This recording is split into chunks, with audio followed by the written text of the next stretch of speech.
महाशिवरात्रि की वह महारहस्यमयी कथा, धन, भाग्य और शिव कृपा को जागृत करने वाली कथा। जब सृष्टि सोती है तब भी एक शक्ति जागती रहती है। जब मनुष्य हार मान लेता है तब भी एक देवता प्रतीक्षा करता है। आज मैं आपको महाशिवरात्रि की वह गूढ़ कथा सुनाने जा रहा हूं, जो सिर्फ कहानी नहीं बल्कि भाग्य को मोड़ देने वाला अनुभव है। ध्यान से सुनिए, क्योंकि यह कथा हर किसी के लिए नहीं होती। अध्याय 1। वह घर जहां धन ठहरता नहीं था। बहुत प्राचीन समय की बात है। एक नगर था, शांत, समृद्ध पर रहस्यमय। उसी नगर में एक परिवार रहता था। बाहर से सब कुछ ठीक दिखता था, लेकिन भीतर एक अजीब समस्या थी।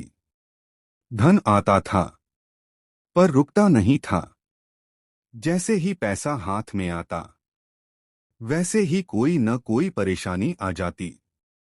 बीमारी, झगड़ा, नुकसान या अचानक खर्च। घर के मुखिया सोमनाथ हर रात यही सोचते, मेहनत में कमी नहीं, फिर भी जीवन खाली क्यों है। कभी भी कथा को आधी अधूरी ना सुने, इससे घर में नकारात्मक ऊर्जा और भगवान रूठ जाते हैं, इसलिए कथा पूरी सुने। अध्याय 2। निराशा की सीमा। समय बीतता गया। सोमनाथ का मन टूटने लगा। एक रात उन्होंने अपनी पत्नी से कहा, शायद हमारा भाग्य ही ऐसा है। पत्नी ने उत्तर दिया, भाग्य लिखा नहीं होता, वह जगाया जाता है। यही शब्द इस कथा का बीज बन गया। अध्याय 3। महाशिवरात्रि से एक दिन पहले नगर में घोषणा हुई, कल महाशिवरात्रि है। लोग मंदिरों की सफाई में लग गए। दीपक, धूप, बेलपत्र सब तैयार था। लेकिन सोमनाथ के घर न उत्साह था न प्रसन्नता, बस एक थका हुआ मन था। अध्याय 4। साधु का आगमन। शाम ढलते ही घर के द्वार पर एक वृद्ध साधु आए। कंठ में रुद्राक्ष, आंखों में शांति और चेहरे पर रहस्य। साधु बोले, महाशिवरात्रि की रात जागोगे या सोओगे? सोमनाथ चौंक गए। अध्याय 5। साधु का रहस्य। सोमनाथ बोले, महाराज, जागने से क्या बदल जाएगा? साधु मुस्कराए, जो बदलना है वही तो नहीं जानते तुम। फिर साधु ने कहा, इस बार महाशिवरात्रि मांगने की नहीं, समर्पण की रात है। अध्याय 6। नियम बहुत महत्वपूर्ण। साधु ने 3 नियम बताए। 1, कोई मांग नहीं। 2, कोई शिकायत नहीं। 3, कोई भय नहीं, सिर्फ शिव का नाम और अपने मन की गहराई। इतना कहकर साधु चले गए। अध्याय 7। महाशिवरात्रि की रात शुरू होती है। रात के 8 बजे पूरा नगर दीपों से जगमगा रहा था। सोमनाथ ने एक छोटा दीपक जलाया। शिवलिंग के सामने बैठ गए। पहली बार, बिना कुछ मांगे। अध्याय 8। पहला प्रहर। मन की लड़ाई। मन बोला, यह सब बेकार है। लेकिन सोमनाथ ने आंखें बंद की और कहा, ओम नमः शिवाय। मन शांत होने लगा। अध्याय 9। दूसरा प्रहर। स्मृतियां। पुराने दुख, पुरानी असफलताएं सब सामने आने लगे। आंखों से आंसू बहने लगे। वही आंसू शिवलिंग पर गिरने लगे। अध्याय 10। तीसरा प्रहर। परीक्षा। अचानक दीपक बुझ गया। हवा ठंडी हो गई। एक गंभीर स्वर गूंजा, क्या अब भी विश्वास है? सोमनाथ कांप गए। लेकिन बोले, हे महादेव, मिला या न मिला, आप ही मेरे हैं। अध्याय 11 प्रकाश का प्रकट होना। तेज प्रकाश फैला और एक दिव्य अनुभूति हुई। कोई रूप नहीं, कोई आकृति नहीं, बस एक भाव, तू सुना गया। अध्याय 12 शिव का पहला वचन। स्वर गूंजा। जहां शिकायत समाप्त होती है, वहीं समृद्धि प्रवेश करती है। सोमनाथ का मन पूरी तरह शांत हो गया। अगर कथा अच्छी लग रही हो तो लाइक और सब्सक्राइब जरूर करें। शिव का पूरा वरदान। धन क्यों टिकने लगता है? आइए अब आगे जानते हैं। अध्याय 13 वह रात जब उत्तर मिला। प्रकाश धीरे धीरे शांत हुआ। दीपक फिर से अपने आप जल उठा। सोमनाथ की आंखें बंद थीं, लेकिन मन पहले से ज्यादा जागा हुआ था। वही गंभीर स्वर फिर गूंजा। तूने आज जो छोड़ा है, वही तुझे कल मिलेगा।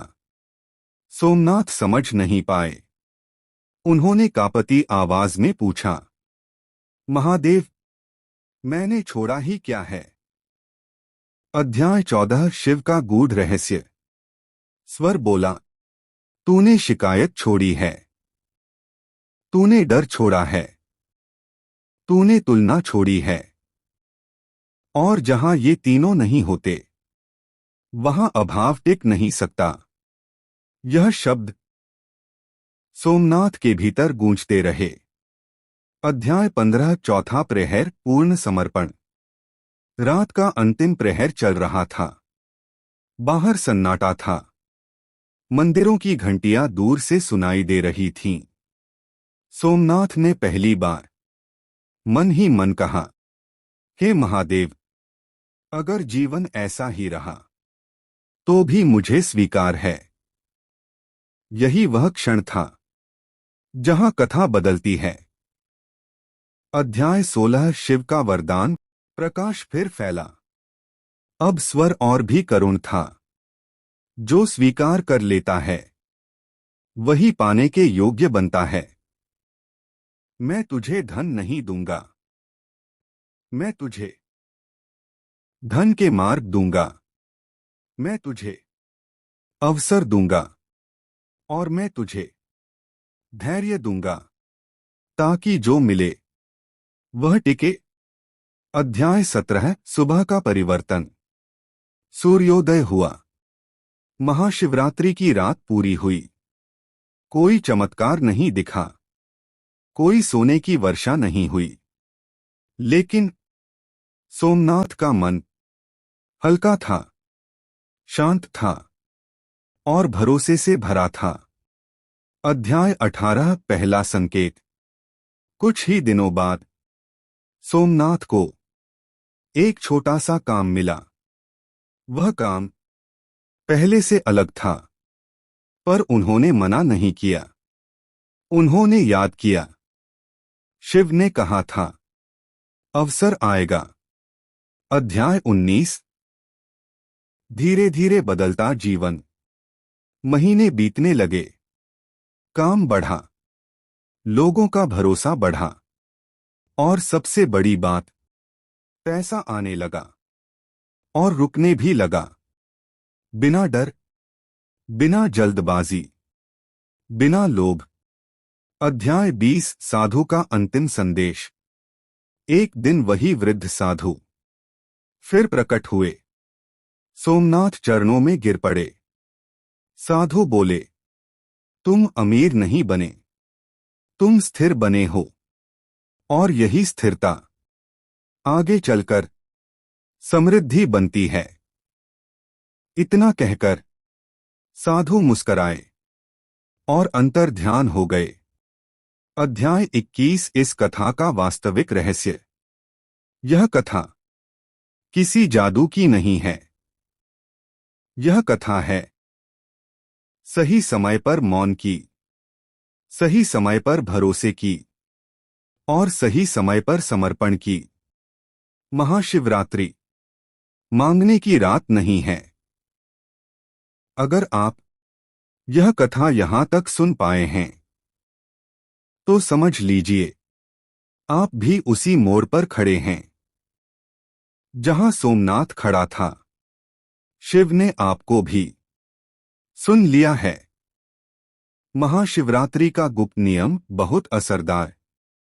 इस महाशिवरात्रि शिकायत मत करना, तुलना मत करना, जल्दबाजी मत करना, सिर्फ नाम लेना, सिर्फ शांत रहना और सिर्फ भरोसा रखना। अंतिम वचन, जहां शिव का नाम है वहां रास्ते बनते हैं और जहां रास्ते हैं वहां खालीपन नहीं टिकता। अगर यह कथा आपके मन को छू गई हो तो वीडियो को लाइक जरूर करें और ऐसी ही सच्ची और गूढ़ शिव कथाओं के लिए चैनल को सब्सक्राइब कर लें। ओम नमः शिवाय। महाशिवरात्रि कब है? 15 या 16 को? आइए जानते हैं सही तारीख। महाशिवरात्रि 15 फरवरी 2026 रविवार को है। इस दिन शिव पूजा का सबसे शुभ मुहूर्त निशिताकाल रात 12:05 से 12:55 बजे तक माना जाता है। इस समय पूजा करने से भोलेनाथ शीघ्र फल देते हैं। वीडियो पसंद आए तो लाइक करें। भोलेनाथ के भक्त सब्सक्राइब जरूर करें। हर हर महादेव।